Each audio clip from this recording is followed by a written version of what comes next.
Clutch motorcycle का एक बहुत महत्वपूर्ण हिस्सा है। यह मोटरसाइकिल के हैंडल पर स्थित क्लच लीवर का उपयोग करके नियंत्रित किया जाता है। सबसे पहले ये देखते हैं कि क्लच मोटरसाइकिलों में कैसे असेंबल किया जाता है। इंजन क्रैंकशाफ्ट को घुमाता है। क्रैंकशाफ्ट में मौजूद गियर की सहायता से इंजन का पावर क्लच हाउसिंग तक पहुंचता है। क्लच असेंबली मोटरसाइकिल की गियर बॉक्स में इनपुट शाफ्ट को घुमाता है। गियर बॉक्स में मौजूद विभिन्न गियर्स के माध्यम से आउटपुट शाफ्ट को घुमाया जाता है, जो मोटरसाइकिल के पहिए को घुमाता है। क्लच असेंबली विभिन्न पार्ट्स का एक संयोजन है। इसमें एक प्रेशर प्लेट होता है, जिसे स्प्रिंग्स और स्क्रूज की सहायता से उचित प्रेशर दिया जाता है। ये प्लेट क्लच पैक को दबाता है। क्लच पैक में कई स्टील और फ्रिक्शन प्लेट्स होते हैं। क्लच बास्केट और इनर हब को गियर बॉक्स के इनपुट शाफ्ट में असेंबल किया जाता है। अब समझते हैं कि क्लच कैसे काम करता है। जब क्रैंकशाफ्ट घूमता है तो क्लच बास्केट भी इसके साथ घूमता है, लेकिन ये गियर बॉक्स तक पावर ट्रांसफर नहीं करता है। इनर हब गियर बॉक्स के इनपुट शाफ्ट से जुड़ा होता है। यदि हम इनर हब को घुमाते हैं तो ये गियर बॉक्स के इनपुट शाफ्ट को भी घुमाएगा। क्लच की कॉन्सेप्ट समझने के लिए हम एक काल्पनिक कनेक्टर लेते हैं, जिसके बाहरी और भीतरी हिस्से पर दांत है, जो इनर हब और क्लच बास्केट से इंटरलॉक हो सकता है। यदि हम क्लच बास्केट और इनर हब के बीच में इस काल्पनिक कनेक्टर को असेंबल करते हैं, तो हम इन दोनों को एक साथ घुमा सकते हैं।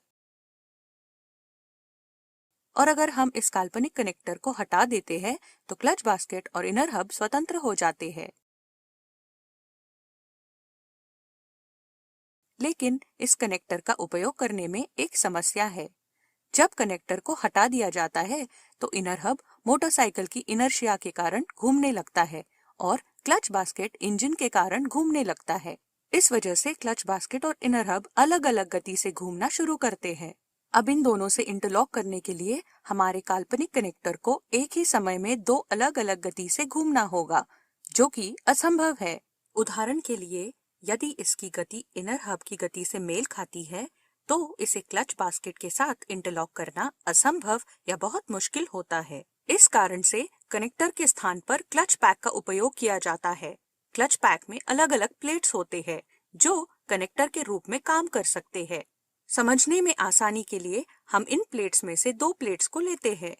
इन प्लेट्स में से एक फ्रिक्शन प्लेट है और दूसरा स्टील प्लेट है। फ्रिक्शन प्लेट की बाहरी परिधि में दांत होते हैं, जो क्लच बास्केट के साथ इंटरलॉक होते हैं। यह प्लेट क्लच बास्केट के साथ घूमता है। स्टील प्लेट के भीतरी भाग में दांत होते हैं, जो इनर हब से इंटरलॉक होते हैं। ये प्लेट इनर हब के साथ घूमता है। यदि हम इन दोनों प्लेट्स को एक साथ उचित बल लगाकर दबाते हैं, तो ये प्लेट्स के बीच घर्षण विकसित होगा और ये हमारे काल्पनिक कनेक्टर की तरह काम करने लगेगा। अब यदि हम क्लच बास्केट को घुमाएंगे तो इनर हब भी घूमेगा, जिससे पावर गियर बॉक्स तक पहुंचेगा।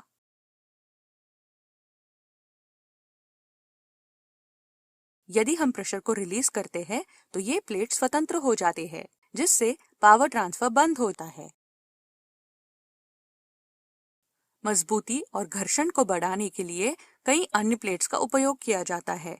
अब समझते हैं कि मोटरसाइकिल चलाते समय इन प्लेट्स पर प्रेशर कैसे बदला जा सकता है। हम इसके लिए प्रेशर प्लेट का उपयोग करते हैं। इसमें डक्ट्स होते हैं, जहां स्प्रिंग्स फिट हो जाती है। प्रेशर प्लेट और स्प्रिंग्स को रिटेनर बोल्ट्स का उपयोग करके उचित प्रेशर दिया जाता है, जिससे प्लेट्स के बीच पर्याप्त घर्षण विकसित होता है।